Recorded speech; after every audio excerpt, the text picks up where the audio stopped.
guys, Tommy and Nate here.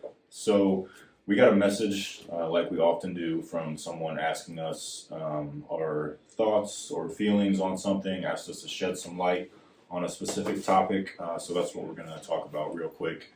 So he told us that he spent years and years of his life trying to get sober and failed over and over and over again.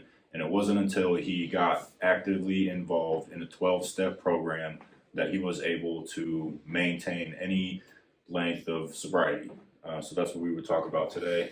I was the same way. Nate was the same way. We tried over and over and over again to get sober on our own, with help of our family and maybe a therapist or going to church or whatever we tried to do. And for me, I did not maintain my sobriety until I got actively involved in Alcoholics Anonymous. I got a sponsor. I worked the 12 steps, and I continue to do that every single day. So, I mean, really, the 12 steps taught me how to live my life and how to give up alcohol. And it also taught me, a lot about myself. A lot of us, alcohol and drugs, whatever it is, whether it's AA, NA, celebrate recovery, whatever it may be,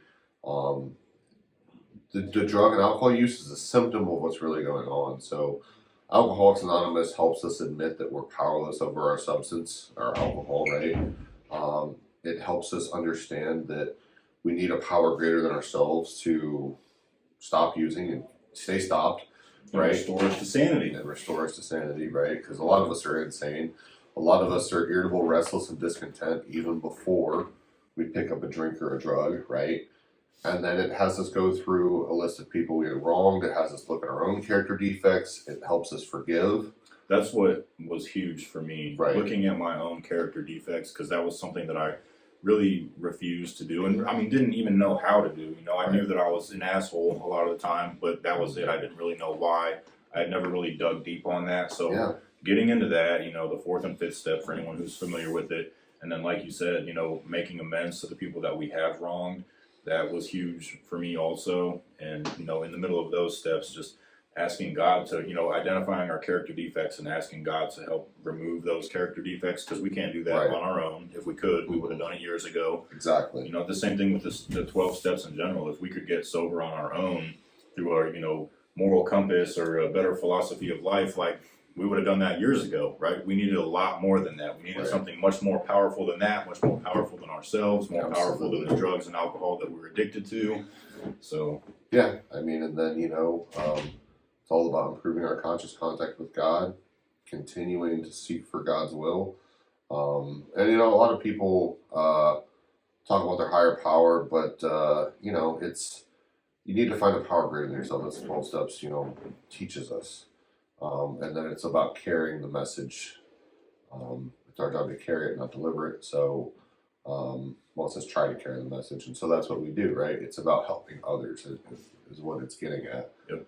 Continuing to practice those principles over and over again. Like I said in the beginning, every day. Like you don't get done, you don't do the 12th step and then stop. Right. You do it and then, a month, 2 months later, whenever you and your sponsor decide, you start over again. Because one thing that we continue to do is we can develop new character defects. We can continue to, whether intentionally or unintentionally, harm other people. Mm-hmm. That's why it's important for us to continue to take that personal inventory, continue to work those steps over and over and over again. Yeah, it's vastly important, and it teaches us how to live. It teaches us how to, not only get sober, but stay sober and then be sober. Being in a recovered state entails much more than just not partaking in drugs or alcohol. If you just come into a 12-step program or any program just to get sober, most people come in just to get sober. And then if that is your only goal, ideal throughout your journey, likely you're not going to stay sober. Yeah, absolutely. It takes a lot more. Nate said it perfectly. If the only reason that you're coming into one of these programs is to get sober, you're not going to stay sober. It's about so much more than that, becoming a better person and, working on, as we said, all those character defects and, really trying to solve all the issues that you have inside that, with alcohol and drugs just being a symptom of the disease. If all you're going to focus on is the alcohol and the drugs, you're not going to make it. yeah, really, it's just a blueprint for life. I mean, the 12 steps they're a wonderful tool, you know, and we encourage everyone to give it a shot. You know, it has changed our lives certainly, and it continues to change our lives. There's a lot of suggestions that come along with the 12-step program, and they're all there for a reason. And part of taking suggestions is getting outside of yourself and getting outside the disease. A lot of us are very selfish. So it helps us not be as selfish, and it helps us look at things in a new light. So, Yep. 12 steps can be very beneficial. If you haven't tried them, I would certainly give them a shot. Especially if you're struggling to do it on your own, which if you're an alcoholic or an addict, you're struggling to do it on your own. Yep. So it's worth a shot. Yep. All right, guys. If there's anything else you guys would like to hear about, let us know. We're Yep. happy to talk. All right.